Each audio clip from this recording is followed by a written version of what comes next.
here at the 2015 PGA show, speaking with Don about graphite shafts. Don, we hear the word graphite. Does it start and stop at that term?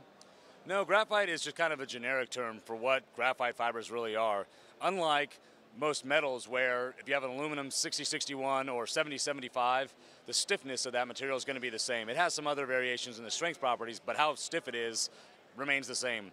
Not at all the case with graphite. Graphite starts with what we call standard modules, which is about 33 MSI. You can get fibers all the way up to 120 MSI. What we have to do as engineers is make a recipe that's a mix of those different fibers to get the performance that we want. You wouldn't go make a shaft with all 33 MSI because you're not going to have the torsional properties you want, or if you get to those torsional properties, you're going to end up with a 90-gram shaft. Likewise, if you go all the way up and make a shaft at all 110, at 65 grams, the thing's going to be 9x, it's going to have a torque of half a degree, and it's also going to be really brittle. Generally, the lower the modulus, the stronger the fiber, the higher the modulus, the more brittle it gets.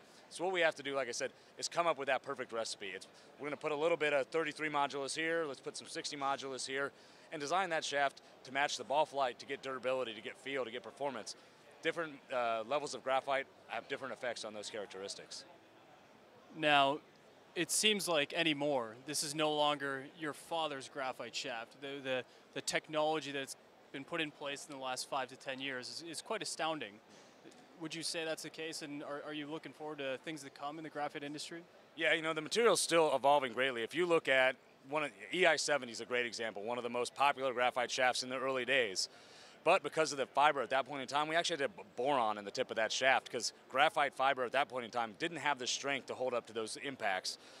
Now we don't ever have to use boron because graphite fiber has gotten so much stronger that boron's not necessary anymore. So as things continue to progress in graphite, we're going to be able to do more and more things.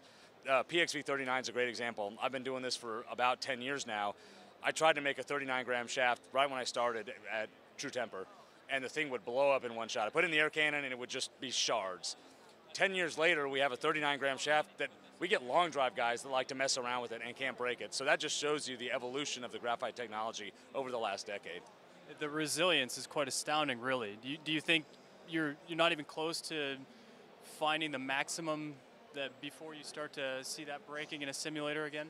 Well, I think, now that you got nanotubes, it may be possible that we can get to a 15-gram graphite shaft someday.